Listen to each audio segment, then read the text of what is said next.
알칸소주 존스버러에서 부유하게 살던 한 가족이 있었습니다. 그건 디스페인 신의 가족으로 아버지인 34세의 마크, 33세의 미셸, 큰딸과 두 아들이 있었죠. 참고로 미셸과 마크는 재혼한 사이며 큰딸은 미셸과 전 남편 사이에 낳은 아이였습니다. 마크는 이 지역에서 꽤 유명한 부동산 감정사이자 투자자였습니다. 그로 인해 가족들은 모두 존스버러에 있는 이 부유한 동네에서 수영장이 딸린 멋진 집에서 살고 있던 것이었습니다.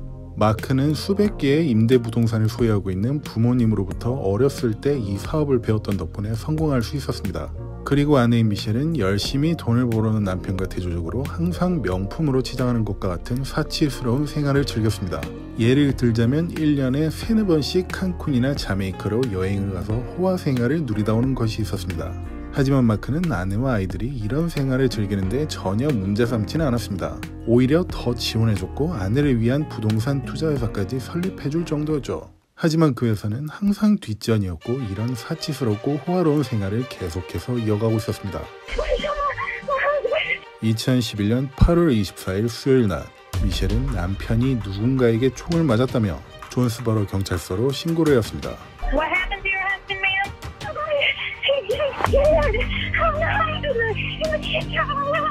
Ma'am, I need you to take a deep breath, okay, and tell me what's going on. 반쯤 정신이 나가 보이는 그녀는 제대로 설명하기 힘들어 보입니다. He's just laying in the kitchen floor. 잠깐 정신을 가다듬은 그녀는 집에 돌아오니 남편이 부엌에 피를 흘리며 쓰러져 있었다고 설명합니다. I don't know if there's still anybody in my house. Please hurry. Okay, I'm gonna get him out there. 아직도 집에 남편을 살해한 사람이 있을지도 모른다는 생각에 서둘러 달라는 이야기를 하는 그녀. 경찰은 곧바로 그녀의 집을 향해 출동했고 이때 출동한 사건 담당 형사는 빅 브룩스 형사였습니다.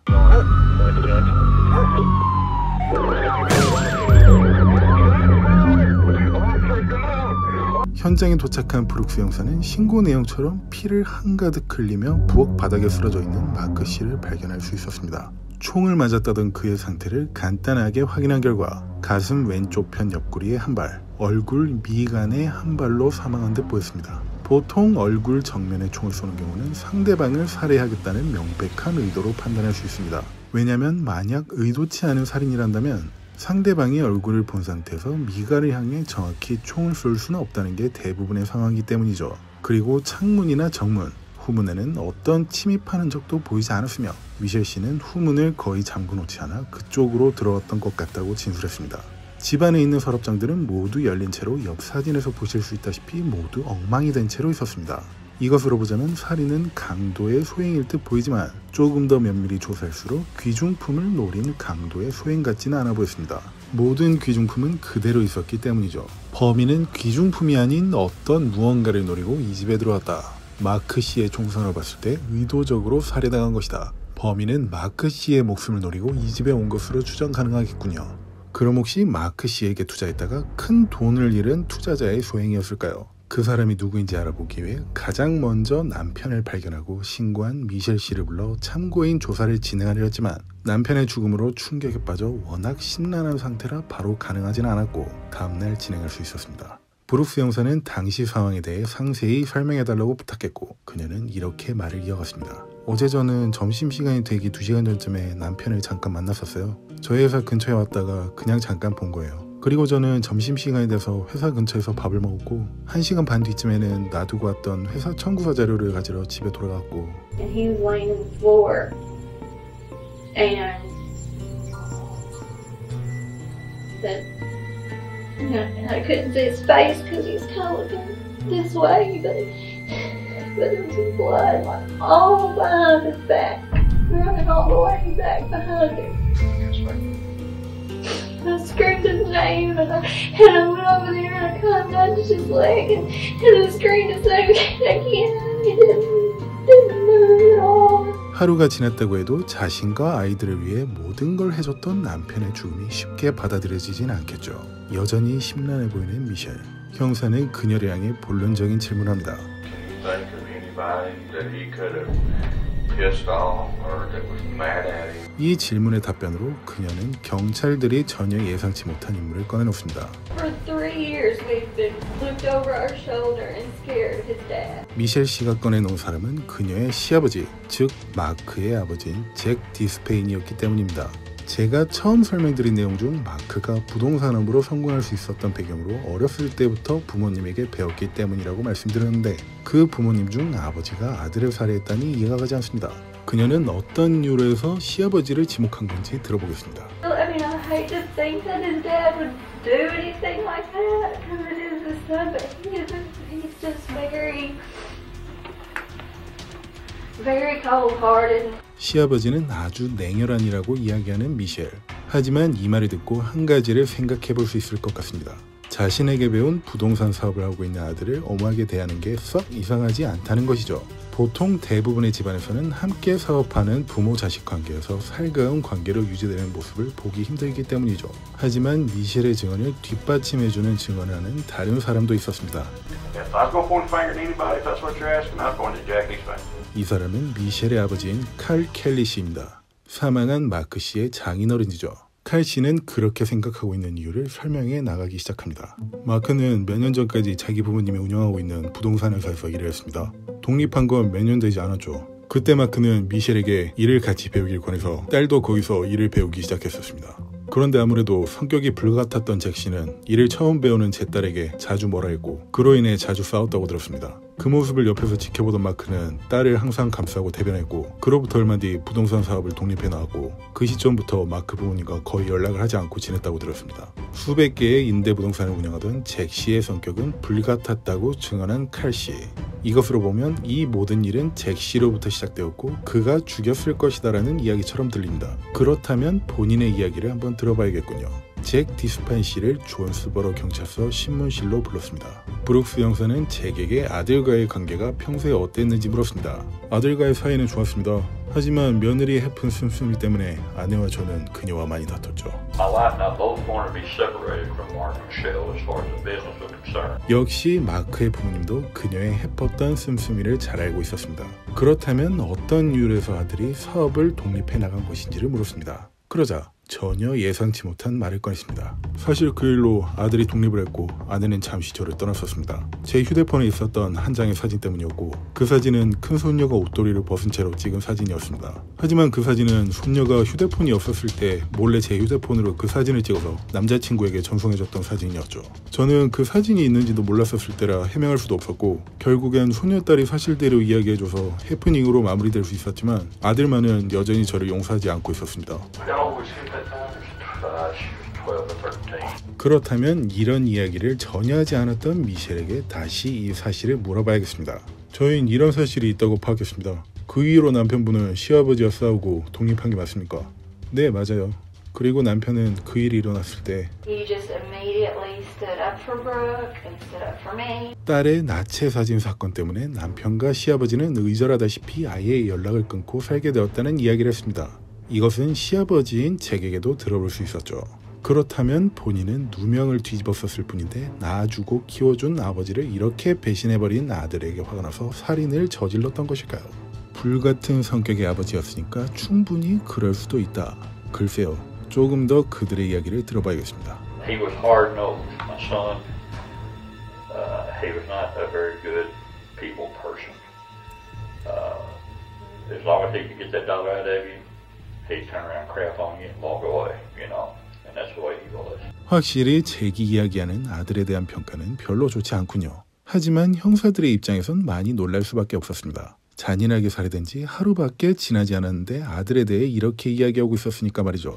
그리고 이런 이야기를 하고 있는 잭을 향해 칼은 이렇게 평가합니다. He's told Mark he's the devil, you know, himself. He's the devil's advocate. Told him that one once. And he believes it. 이런 식으로 잭은 아들에게 심한 폭언을 가했고 결국 참다 못한 마크는 이런 말을 했다고 합니다. Jack Despain told Mark, he said, I will ruin you and your family. I've heard him say that. 이제 형사는 잭을 강력한 살해 용의자로 의심할 수밖에 없었습니다. 그래서 처음 잭이 보여줬던 눈물 흘리는 모습조차도 의심할 수밖에 없었죠. Just take all the time you need. It's just hard to 과연 정말 악어의 눈물이었던 것일까요? Man, you see it on TV and you read about it. And you never think about being in your family. 최근이어서 자신이 의심하고 있는 한 사람을 꺼내봅니다. My suspicion is that, did he finally fall off that he actually done something like that? That's once again, I'm not trying to point my finger. Yes, sir, I understand. That's just a concern. Right. 그는 칼을 의심하고 있었습니다. 하지만 아까 칼이 잭을 지목했던 것처럼 콕 집어서 확실하다는 식으로 이야기하진 않는군요. 서로를 지목하긴 하지만 태도가 약간 다릅니다. 잭은 칼을 지목할 때 조심스러워한다는 점이죠. 어쨌든 그는 왜 이런 생각을 하는 것일까요? I haven't seen him personally. How he is just treating him like a dog. 전혀 예상치 못한 증언입니다. 이게 사실이라면 지금껏 추론해왔던 형사들에게 새로운 전환점이 생긴 건데요. 강력한 살해용의자라고 판단되어 잭에서 칼에게 용의점이 넘어갈 만한 내용입니다. 정말 이게 사실인지 본인에게 물어봐야겠습니다. Y'all got along well. He treats you fair. Yeah. I went deer hunting with him and everything else. 표정도 보셔서 아시겠지만 꽤 황당해하며 부정하고 있습니다. 그리고 미셸의 증언이 그를 뒷받침합니다. He has a really good relationship with both of them. 칼의 증언을 뒷받침하는 다른 사람까지 있으니 잭은 사실관계를 입증할 만한 추가적인 증언을 내놓아야 할 것 같네요. 그래서 그는 이런 말을 꺼냅니다. Carl has told me that he was going to kill me personally, but he has also told my son that, 이 말을 이해해보면 칼은 완전히 심각한 살인 협박범이었다는 건데요. 자신과 아들에게 모두 이런 식으로 협박했다면 실제로 죽이기에도 충분했겠죠. 하지만 이 주장에 따르면 아까 칼이 주장했던 사이좋은 마크와의 관계는 거짓말이 되는 건데 대체 누구의 주장이 옳은 것일까요? 그렇다면 잭의 주장을 잠깐 정리를 해보도록 하죠. 마크는 평소에 개처럼 장인어른을 대했고 그의 화가 난 장인어른은 마크에게 죽여버리겠다고 협박하는 수준까지 이르렀다. 마크뿐만 아니라 그의 아버지인 잭에게까지. 그래서 결국 칼이 마크를 살해했을 것이다. 이 정도 수준이면 칼과 잭 둘은 완전히 상반된 주장을 하고 있는 게 되겠군요. 한쪽은 마크와 잘 지냈다. 한쪽은 마크와 원수지간이었다. 누구의 말이 맞는지 계속 들어봐야겠습니다. I know he treated her like pretty much like he treated his mother-in-law. Did she have anything to do with it? That's another slight suspicion. 마크가 아내인 미셸도 개처럼 대했다는 말을 합니다. 그래서 그녀까지 공범으로 생각하고 있군요. 그렇다면 그렇게 슬퍼하던 미셸의 모습이 정말 악어의 눈물이었을 가능성이 있었던 것일까요? 일단 정말 개처럼 대접받은 건지 미셸에게 물어보겠습니다. He is good to me. 남편은 자신을 잘 대해줬다는 증언을 하고 있는 미셸. 그런데 손을 계속해서 만지작대고 있군요. 간지러웠던 것일까요? 이로써 이날 모든 신문을 마무리했으며 형사들은 이들의 증언을 바탕으로 증거들을 수집하기 시작합니다. 그러던 중 꽤 흥미로운 사실이 한 가지 발견되었습니다. 33세의 미셸에게는 24살짜리 대학생 남자친구와 성관계 파트너로 지내고 있었다는 사실이었죠. You are having a relationship with this other man. 자신을 잘 대해주던 남편 뒤에서 자신은 더러운 짓을 일삼고 있었습니다. 단순히 성관계만 가지는 사이가 아니라 일종의 스폰 같은 관계였죠. 24살 남성의 집세, 식료품비, 생활비, 사치품 선물 등 마크가 돈을 열심히 벌어오면 수많은 돈을 그에게 쏟아붓고 있었던 것이었습니다. Nobody knew that. Nobody knew that. 게다가 아까 칸쿤이나 자메이카로 호화로운 여행을 다녔던 것도 그 젊은 남성과 함께였습니다. 그로 인해 마크가 설립을 도와준 그녀의 회사는 심각한 재정난에 허덕이고 있었으며 그 빚은 $200만 이상이었습니다. I gave that young guy a lot of 이런 재정난을 남편인 마크 씨가 모를 일은 없었을 것입니다. 마크의 어머니인 타나 씨의 경찰 조사에 의하면 마크는 이 막대한 돈들이 어디로 흘러나간지 추적했었다고 합니다. 그래서 결국 그 남자한테 모두 흘러들어가는 것을 알아냈고 살해되기 일주일 전쯤 13년간 이어왔던 결혼 생활을 끝내자며 이야기했던 것으로 알려져 있었습니다. 아버지와는 전혀 왕래가 없었지만 어머니인 타나 씨와는 이런 집안일 관련된 이야기까지 늘어놓는 친밀한 사이였기 때문에 알고 있다고 했습니다. So did Mark ask you for a divorce reason? He didn't ask me for a divorce. What did he tell you? That he didn't know if we would stay married after the kids were grown. 개인적인 생각이지만 이혼하자는 말이나 이 말이나 거의 차이는 없어 보입니다. 그런데 이런 일이 있었는데도 이혼하지 않았던 이유가 무엇이었을까요? 보통 사람이라면 아내가 24억이나 되는 자신의 돈을 몸 파는 남자에게 갖다 부었다고 하면 앞뒤 가리지 않고 집에서 내쫓았을 텐데 말이죠. 혹시 집에서 내쫓으려고 했는데 나가지 않자 매일 싸우다가 남편을 우발적으로 살해한 게 아닐까요? 이혼하지 않았던 이유에 대해 마크의 어머니는 이런 증언을 했었습니다. 며느리는 절대로 이혼하려 하지 않았을 겁니다. 아들의 생명보험금 수령자가 그녀로 되어 있었기 때문이죠. 생명보험금, 그 금액은 무려 100만 달러였습니다. 많은 사건에서도 보실 수 있다시피 생명보험금 때문에 누군가를 살해하는 짓을 벌이기도 합니다. 그리고 실제로 마크의 죽음으로 인해 미셸은 12억의 생명보험금을 수령한 상태였습니다. 형사들은 미셸을 강력한 살해 용의자로 올려놓고 퍼즐을 맞추기 위해 다른 많은 사람들을 상대로 이 사건의 조사를 계속 이어갑니다. 그러던 중 어느 날 존스버러 경찰서의 한 형사는 익명의 전화를 받았습니다. 제가 아는 사람이 마크 디스페인을 쏴 죽인 사람은 자신이라며 매우 자랑스럽게 떠벌리고 다닙니다. 그리고 그의 이름은 테런스 바커, 닉네임 퀘일러로 알려진 인물이었습니다. 지금은 다른 혐의로 구치소에 수감 중인 상태였습니다. 강력하게 부정하고 있습니다. 하지만 형사는 그를 압박하기 시작합니다. 사실 테런스를 신문실로 부르기 전 이 제보가 확실한 것인지 확인해보기 위해 사건 시각 당시 그가 썼던 휴대전화의 위치 추적부터 해보았습니다. 그로 인해 사건 현장에 있던 게 맞는 것으로 확인되었으며 이웃 사람들을 상대로 테런스를 본 사람이 있는지 탐문 결과 파란색 벤츠 차량에 타고 있던 그를 목격했다는 증언을 확보할 수 있었습니다. 그리고 그 파란색 벤츠 차량의 소유주는 조니 허버드라는 사람으로 확인되었는데 당시 운전을 도와줬던 사람이었습니다. 그래서 형사는 사건 공범으로 추정되는 허버드도 추적했는데 현재 감옥에 수감 중인 상태였습니다. 테런스와 허버드 둘 모두 살인사건을 저지르고는 다른 가벼운 범죄 혐의로 구치소와 감옥으로 도망쳐온 듯 보이는군요. 어쨌든 허버드를 신문실로 불러서 당시 사건에 대해 물었습니다.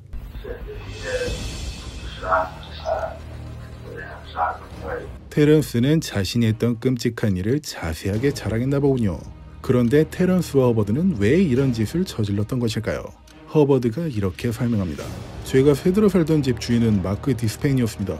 그런데 어느 날 칼과 미셸이라는 여성이 와서 저에게 마크를 살해해주면 큰 돈을 만지게 해주겠다며 이런 권유를 해왔고 그래서 저는 테런스와 함께 일을 벌였습니다. 그리고 살해 계획을 실행할 때 쓸 수 있는 총기는 칼이 제공했다고 진술했습니다. 그런데 테런스는 이런 진술을 했습니다.